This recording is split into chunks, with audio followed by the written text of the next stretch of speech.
शांतिपुर नाम का एक छोटा सा कस्बा था। वहाँ के लोग मेहनती और सरल स्वभाव के थे। उसी कस्बे के बाजार के कोने पर एक छोटी सी मोमोज की ठेली लगती थी। उस ठेली का मालिक था रामू। रामू सुबह सूरज निकलने से पहले उठ जाता था। वो अपने हाथों से ताज़ा आटा गूंथता, सब्जियां काटता और स्वादिष्ट मोमोज तैयार करता। फिर अपनी ठेली लेकर बाजार पहुंच जाता। उसकी कमाई बहुत ज्यादा नहीं थी, लेकिन वो हमेशा खुश रहता। लोग कहते थे कि रामू के मोमोज जितने स्वादिष्ट हैं, उतना ही उसका दिल भी अच्छा है। एक दिन बाजार में एक नई बड़ी मोमोज की दुकान खुल गई। दुकान बहुत शानदार थी। वहाँ चमकदार लाइटें थीं, बड़े बड़े बोर्ड लगे थे और कई कर्मचारी काम करते थे। धीरे धीरे रामू के ग्राहक कम होने लगे। अगर मेरे मोमोज अच्छे हैं और मैं ईमानदारी से काम करता हूँ, तो लोग एक दिन जरूर वापस आएंगे। वो पहले की तरह मेहनत करता रहा। एक शाम तेज बारिश शुरू हो गई। बाजार लगभग खाली हो चुका था। रामू अपनी ठेली समेटने ही वाला था कि तभी एक महंगी कार उसके पास आकर रुकी। भाई साहब, एक प्लेट मोमोज देना। जी साहब, अभी लाया। कार से एक सज्जन उतरे। उन्होंने मोमोज खाए और जल्दी जल्दी फोन पर बात करते हुए वापस कार में बैठकर चले गए। रामू भी अपना सामान समेटने लगा। तभी उसकी नजर एक काले रंग के बैग पर पड़ी।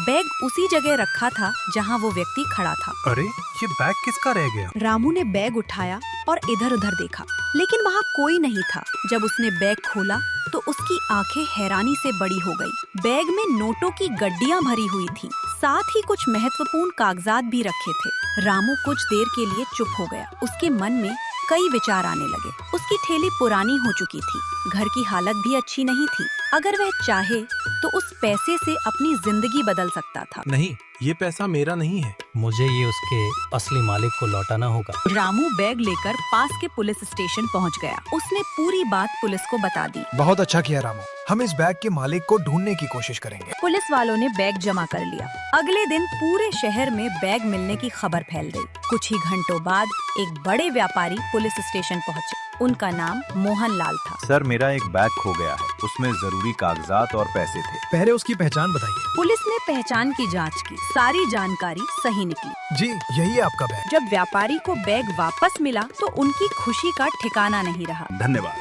लेकिन ये बैग किसने लौटाया? उस युवक ने, रामू ने। पुलिस वालों ने रामू की ओर इशारा किया। व्यापारी ने रामू का हाथ पकड़ लिया। उनकी आंखों में खुशी और सम्मान साफ दिखाई दे रहा था। तुम जानते हो इस बैग में कितने पैसे थे? नहीं साहब, और जानना भी नहीं चाहता। इसमें इतने पैसे थे कि तुम्हारी जिंदगी बदल सकती थी। लेकिन साहब, किसी और का पैसा रखकर बदली हुई जिंदगी मुझे कभी खुशी नहीं देती। ये सुनकर वहाँ मौजूद सभी लोग प्रभावित हो गए। मोहन लाल ने रामू को इनाम देने की कोशिश की, लेकिन रामू ने विनम्रता से मना कर दिया। मैंने कोई बड़ा काम नहीं किया। मैंने सिर्फ अपना फर्ज निभाया है। मोहन लाल उसकी बात सुनकर और भी प्रभावित हो गए। उन्होंने कुछ नहीं कहा और वहाँ से चले गए। रामू फिर अपनी ठेली लगाने लगा। उसे लगा कि बात वही खत्म हो गई, लेकिन असली कहानी तो अब शुरू होने वाली थी। कुछ दिनों बाद बाजार में हलचल मच गई। एक बड़ी कंपनी के लोग बाजार पहुँचे। उन्होंने रामू की ठेली के पास एक बोर्ड लगाया।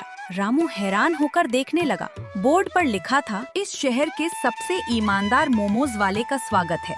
रामू कुछ समझ नहीं पाया। तभी मोहन लाल वहाँ पहुँचे। रामू, मैंने तुम्हारी ईमानदारी की कहानी पूरे शहर को बताई है। लोगों को पता चलना चाहिए कि सच्चाई और ईमानदारी आज भी जिंदा है। अब लोग उसे देखने और उसके मोमोज खाने आने लगे थे।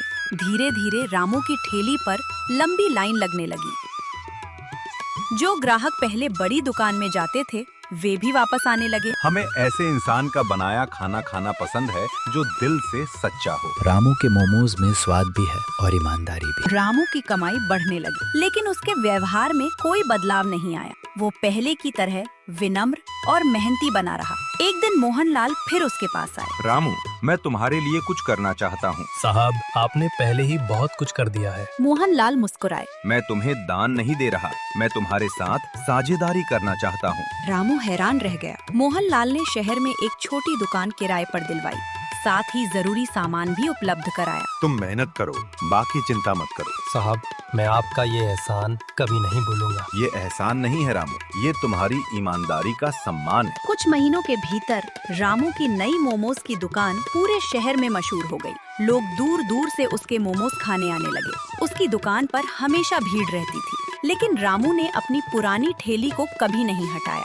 उसने उसे दुकान के एक कोने में संभाल कर रखा। रामू भाई, आपने ये पुरानी ठेली अभी तक क्यों संभाल कर रखी है? यही ठेली मुझे याद दिलाती है कि सफलता से पहले संघर्ष था और संघर्ष में ईमानदारी सबसे बड़ा सहारा थी। समय बीतता गया, रामू की दुकान और बड़ी होती गई। अब उसके यहाँ कई लोग काम करने लगे थे, लेकिन नौकरी पर रखने से पहले वो हर व्यक्ति से सिर्फ एक सवाल पूछता था। अगर तुम्हें सड़क पर पैसों से भरा बैग मिले तो क्या करोगे? जो व्यक्ति ईमानदारी की बात करता वही उसके साथ काम कर पाता। एक दिन एक छोटा बच्चा उसकी दुकान पर आया। चाचा, मैं बड़ा होकर आपके जैसा बनना चाहता हूँ। रामू मुस्कुराया। मेरे जैसा नहीं बेटा, अपने जैसा बनो। बस हमेशा सच और ईमानदारी का साथ मत छोड़ना। बच्चे ने खुशी से सिर हिलाया। जी चाचा, मैं हमेशा सच बोलूँगा। उस दिन रामू आसमान की ओर देखकर मुस्कुराया। उसे समझ आ चुका था कि ईमानदारी का रास्ता कभी आसान नहीं होता, लेकिन मंजिल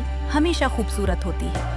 और इसी ईमानदारी ने एक गरीब मोमोज वाले को पूरे शहर का सबसे सम्मानित इंसान बना दिया। सीख: दौलत कुछ समय की खुशी दे सकती है, लेकिन ईमानदारी जीवन भर सम्मान दिलाती है।